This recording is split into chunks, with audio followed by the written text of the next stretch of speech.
Iya, arus balik sudah hampir berlalu, tapi sejak arus mudik ini dimulai berbagai insiden masih terjadi di sana-sini ya.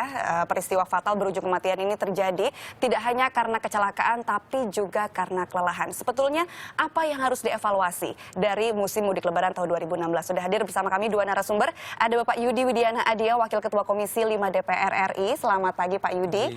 Dan Mbak Ellen Tangkudu, pengamat transportasi dari Universitas Indonesia. Selamat pagi Mbak Ellen Tangkudu. Selamat pagi. Kita akan mulai dari Pak Yudi. Sebetulnya kan yang namanya cita-cita pemerintah, yang namanya zero accident itu begitu digembar-gemborkan. Nah, melihat kenyataan yang ada, meskipun datanya dikabarkan menurun angka kematian akibat kecelakaan, tapi apakah zero accident itu memang sesuatu yang realistis atau hanya cita-cita yang muluk-muluk sebenarnya Pak Yudi? Saya kira sebagai sebuah misi dan visi ke depan itu harus ada dan itu sudah dicanangkan oleh pemerintah. Tapi kelemahannya adalah roadmap-nya belum ada. Kami dari DPR belum mendapatkan roadmap untuk mencapai zero accident itu bagaimana. Tapi upaya-upaya memang ada, tapi roadmap-nya belum. Peta birunya itu belum ada, blueprint-nya belum ada. Seharusnya yang ada seperti apa roadmap yang dibutuhkan itu kira-kira gambarannya harusnya seperti apa Ya, Pak Yudi? kan itu keterpaduannya. Zero accident tidak hanya Kementerian Perhubungan, tapi zero accident itu juga terkait dengan kementerian-kementerian lainnya. Dan di dalam Undang-Undang Lalu Lintas, Undang-Undang 22/2009, itu kan ada namanya forum lalu lintas, baik di tingkat pusat, provinsi ataupun kabupaten kota. Nah, koordinasi efektivitas forum lalu lintas ini belum berjalan dengan baik. Ya, apa yang terjadi ketika arus mudik kemarin itu salah satunya efektivitas ini nggak jalan. Di arus balik agak lebih baik itu terjadi koordinasi itu. Kalau yang Mbak Ellen lihat, sebetulnya yang paling perlu dievaluasi dari selama musim mudik Lebaran 2016 ini apa yang harus di-highlight Mbak Ellen? Ya, tentu saja tetap data angka kecelakaan akibat apapun yang mengakibatkan fatal atau meninggal dunia, luka berat dan luka ringan itu tetap harusnya sangat diturunkan. Kemudian kalau tadi terkait dengan zero accident itu juga jangan jadi jargon. Saya setuju dengan Pak Yudi bahwa itu tuh harus ada tahapannya apa sih, yaitu roadmap itu. Nah, kalau kenyataannya bahwa Kementerian Perhubungan sudah melakukan rem cek misalnya ya di terminal-terminal dan itu hanya dilakukan beberapa waktu saja sebelum arus mudik, lalu ternyata hanya berapa 20-30% yang cukup baik, yang lainnya itu tidak memadai. Kan bagaimana cara memperbaikinya dalam waktu pendek itu? Betul. Jadi betul harus ada roadmapnya. Zero accident itu harus dilakukan setahun sebelumnya, 6 bulan sebelumnya bikin apa, 3 bulan sebelumnya bikin apa, sehingga pada Hamin sekian itu semuanya siap. Jadi bukan pada Hamin sekian baru datang ada inspeksi mendadak gitu ya. Itu yang disebut roadmap itu kan. Jadi sudah ada tekanan baru. Udah, ya. Jadi jangan jadi jargon gitu, tapi memang jadi visi. Visi sehingga ketika di jalan raya itu semua sudah siap gitu. Tapi kalau kenyataannya ternyata persentase kecelakaan pada arus mudik tahun 2016 ini menurun sekitar 40%, bisa dibilang itu sebuah prestasi, Helen? Ya, apresiasilah untuk jajaran-jajaran, karena mereka semua juga sudah bekerja keras, sudah melakukan kegiatan-kegiatan untuk supaya itu bisa turun. Tapi memang ya perlu ada evaluasi juga. Jadi saya tidak mau melihat itu sebagai prestasi kalau masih ada banyak yang meninggal. Dan angka meninggalnya itu kan masih ratusan begitu. Jadi tetap kita apresiasi mereka yang bekerja keras, apalagi yang sudah di lapangan ya. Tetapi tetap saja harus dilakukan jauh hari sehingga kesiapan mudik itu jelas. Dan kalau dikatakan zero tahun lalu itu kan di laut dan di udara kan sudah tercapai gitu. Walaupun darat memang jauh lebih banyak, tapi ya harusnya ke arah sananya itu lebih jelas apa yang dilakukan stepnya. Betul. Berarti Pak Yudi kira-kira beberapa hal yang sudah dilakukan pemerintah itu masih kurang. Mungkin kan kemarin-kemarin sempat ada menggratiskan biaya tol. Kalau misalnya kemacetan bisa sampai 5 km. Kemudian memaksa pengemudi untuk beristirahat. Kemudian ada juga rekayasa lalu lintas kontraflow segala macam. Itu kira-kira sudah efektif atau belum Pak Yudi?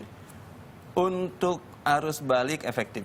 tapi untuk arus mudik dari Jakarta ke luar ini belum maksimal. Belum maksimal. Apa yang terjadi, minimnya informasi masyarakat sehingga masyarakat cenderung ingin mencoba tol baru. Iya, karena begitu padat Pantura saya kemarin ya melihat Pak Yudi. ada melesetnya data, ya karena data kami yang keluar itu dari Jakarta sekitar 2,4 juta kendaraan, dan di peak season itu Korlantas sampaikan 1,5 juta kendaraan, sehingga yang melalui Cikampek, khusus Cikampek karena yang sampai menginternasionalkan lewat jalur Cikampek sampai ke Brebes ya, itu sekitar 480, 3 hari berarti sehari 160.000. Sementara analisis awal peak seasonnya itu sekitar 120.000. Ada 40.000 kendaraan yang over gitu ya melalui Pantura, dan ditambah lagi ketika di persimpangan antara ke Purbalenyi dan ke Cipali dan kemudian ke Brebes itu tanpa ada informasi secukupnya. Asumsinya sebelumnya ada hampir 50-50, kadang 60 ke Pantura, 40 ke Bandung. Kenyataannya melebihi itu. Ternyata semua berbondong-bondong untuk ingin menjajal Bahkan orang jalur Bandung baru. pun ingin mencoba lewat Pantura. Orang yang ingin ke Cilacap lewat Pantura. Padahal makanya kan Nagreg relatif lebih kosong ketika arus mudik. Dan celakanya lagi ketika berbondong-bondong ke mana, ke Pantura, ke Brebes ya, tidak disiapkan antisipasi emergensi. Ya, bayangkan Mbak, sekitar hampir 20 km macet ya, 3 kendaraan, kalau diperkirakan itu ada 300.000 kendaraan terjebak di situ. Kemudian kan kita tidak mengetahui kondisi kesehatan masing-masing. Nah, seharusnya kan ketika arus balik kan PMI siap dengan nomor dan sebagainya gitu, dengan helikopternya. Nah, pada saat itu saya bayangkan, saya menyaksikan sendiri itu tol Brebes yang baru itu rest area belum ada yang memadai gitu kan. Kemudian itu hanya 2 jalur. Begitu keluar dari pintu Brebes Timur hanya 1 jalur, satu lagi bahu jalan ya. Kemudian di sana ada pertigaan, di sana ada pom bensin, macetnya dahsyat pasti. Betul. Macetnya dahsyat, dan ketika ada yang sakit, evakuasinya bagaimana tidak terjelaskan. Kalau untuk arus baliknya, apakah ada faktor trauma juga, orang nggak mau lagi lewat Pantura, jadi mungkin lebih sepi begitu di jalur utara ini? Kami berkomunikasi dengan Kakor Lantas ketika hari Jumat diungkapkan agar melewati jalur selatan, kami tegur juga, jangan sampai mengungkap seperti nanti selatan penuh juga gitu ya, selatan pada secara infrastruktur utara lebih baik. Dan arus balik itu relatif bukan bottleneck, tapi kayak ngegentong lah ya. Jadi begitu ini tinggi ininya ruasnya lebih banyak ketika balik ini. Baik, sebentar lagi akan kita hadapi adalah yang namanya liburan Natal dan Tahun Baru. Mbak Ellen, kalau misalnya belajar dari apa yang terjadi di arus mudik tahun ini, langkah apa yang bisa kita lakukan untuk mengantisipasi adanya penumpukan kendaraan hingga akhirnya kecelakaan atau hal-hal fatal ini bisa diminimalkan? Ya, selalu harus belajar dari pengalaman sebelumnya. Pengalaman macet di jalan tol itu sebenarnya juga bukan yang pertama. Ketika baru awal Cipali dibuka pun seperti itu. Jadi kan ada yang baru dibuka, berarti ada sesuatu yang disiapkan dengan baik. Salah satunya petugas di pintu tol. Saya yakin petugas pintu tol yang di Brebes Timur itu semua baru-baru, sehingga juga belum terlalu terlatih barangkali untuk menghadapi masalah. Kalau hanya untuk rutin aja mungkin biasa ya, tapi untuk menghadapi masalah ketika sudah ramai, kemudian ada masalah-masalah dengan kartu tol dan sebagainya, itu tidak bisa cepat diantisipasi karena mereka kan menghadapi begitu masifnya ini yang banyak. Nah, kalau dikatakan Natal mungkin masih 6 bulan ya, tetapi memang harus disiapkan juga kan itu liburan. Iya. Liburan itu juga orang tuh salah satunya juga barangkali ingin menggunakan tol itu. Jadi belajar dari yang lalu, hal-hal apa saja sih yang harus diperbaiki, seperti petugasnya, kemudian keandalan dari kartu.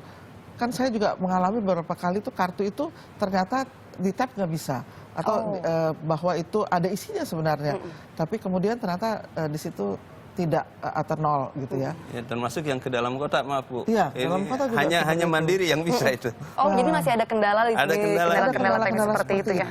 Itu ya, itu harus handal. Jadi karena dalam volume yang sangat masif, sangat banyak seperti itu, bisa saja terjadi kalau misalnya itu ada masalah, tidak bisa cepat diselesaikan gitu. Infrastrukturnya mungkin Mbak Ellen yang juga Iya, harus betul. dibenahi. Iya, infrastruktur itu memang harus dibenahi. Saya pikir apalagi kalau kita lihat di dua hal, ada kemacetan, ada keselamatan soal itu ya. Jadi kalau macet tentu saja harus ada antisipasi yang cepat supaya jangan sampai lagi ada berjam-jam macet seperti itu. Antisipasi baik untuk mengeluarkan di tol-tol pintu-pintu sebelumnya, juga antisipasi agar kegawat daruratan itu. Jadi kegawat daruratan masyarakat juga harus tahu harus kemana melapor. Karena petugas tidak akan tahu kalau ada persoalan medis. Jadi 119 atau polisi 9119 itu benar-benar masyarakat harus tahu. Jadi kalau ada kegawat darurat harus dilakukan apapun. Kemudian kita harus juga siap dengan misalnya dengan evakuasi dengan helikopter misalnya. Itu yang pertama soal macet. Satu lagi adalah soal keselamatan. Jadi kalau tidak macet kan kebanyakan kecelakaan terjadi itu karena ngebut. Betul. Karena kecepatan tinggi dan itu sudah lelah dan sebagainya yang tidak diinikan. Jadi memang dalam dua kondisi itu petugas harus benar-benar siap dengan informasi-informasi kepada mereka. Nah, Pak Yudi sendiri kan ini membidangi juga salah satunya infrastruktur ya Pak ya. Seperti yang tadi juga dijelaskan bahwa begitu penting yang namanya infrastruktur, diantaranya adalah rest area. Nah, di jalur Brebes Timur itu di mana terjadi ada 18 orang yang dikabarkan meninggal karena kelelahan, itu salah satu faktornya adalah infrastrukturnya belum siap, betul Pak Yudi? Kalau dikatakan infrastruktur belum siap, ya ketika kami kunjungan menyatakan siap menghadapi mudik ya, apalagi Presiden sendiri ya, Pak Jokowi sendiri menyatakan akan lebih cepat. Itu kan kalau Presiden sudah menyatakan seperti itu, ya paling tidak jajarannya harus menyiapkan diri, harus dipakai mudik kan. Hanya analisis dan manajemen rekayasa lalu lintasnya yang harus diantisipasi gitu ya. Saya misalnya agak detail dengan Jasa Marga. Contoh, simpul kemacetan yang luar biasa akan terjadi di kilometer di Jor. Karena ada 9 jalur, dari Fatmawati datang, dari Jakarta datang, dari Tanjung Priok datang, 9 jalur. Sementara keluarnya 4. Iya. Ini harus pakai rekayasa lalu lintas. Akhirnya setelah direkayasa ternyata bisa dari ini diputarkan dulu jadi 6. 6 ke 4 kan relatif lebih. Ini contoh-contoh rekayasa. Salah satu rekayasa yang saya kira agak lambat ketika harus mudik adalah informasi publik kepada di daerah Cikampek ketika mau pemudik memilih lewat selatan, lewat utara. Harusnya sosialisasi sudah lebih awal. Itu lebih awal. Ketika katakanlah ini udah masuk ke sana, yang masuk ke Pandura, seharusnya kita juga harus mampu berpikir kalau terjadi stuck, dan itu pasti terjadi stuck, ya pasti terjadi stuck. Itu apa antisipasi? Karena ini di tengah sawah masih gelap gulita. Gitu. Tidak ada rest area, pom bensin. Ya betul. Gitu, pom bensin nggak ada. Padahal harusnya idealnya sepanjang berapa kilometer itu, berapa per 10 kilometer atau 20 kilometer misalnya harus ada rest area, Pak Yudi? Harus ada 10, ya sekitar 10 sampai 15 kilometer. Ada SPM-nya lah, standar pelayanan minimum. Standar pelayanan minimum itu tol luar kota, itu rata-rata di minimal 60 km per jam. Kalau dalam kota Jakarta 40 km per jam. Nah ini udah nggak tercapai itu dengan bludaknya kendaraan. Nah, ketika ini tidak tercapai harus ada banyak pilihan rekayasa. Contohnya ada seharusnya penggratisan itu saat itu. Iya. Ketika harus mudik, ketika balik sih sebenarnya saya melihat Jasa Marga juga tidak terlalu banyak menggratiskan kemarin, hanya 4 kali. Nah, Betul. saya kira tidak. Karena apa? Ketika ke sini ruasnya lebih banyak, ya. Dari Bandung hanya 2 ruas, dari Cikampek hanya 2 ruas. Ketika masuk ke sini bisa 6 ruas kan, masuk Bekasi, Cikarang itu udah ruasnya udah banyak. Betul, Mbak Ellen.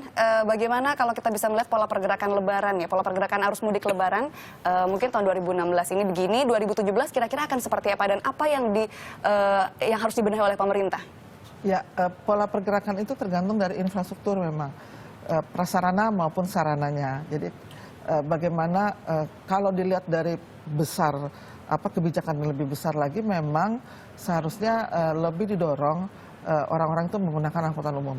Angkutan umum. Ya, itu lebih dorong ke situ. Tapi memang dengan syarat angkutan umum itu harus selalu layak, memadai, dapat diandalkan seperti itu. Iya. Dan kita lihat kendaraan pribadi, kalau betul-betul hanya mengandalkan kendaraan pribadi, kita pasti akan menghadapi masalah-masalah ini terus.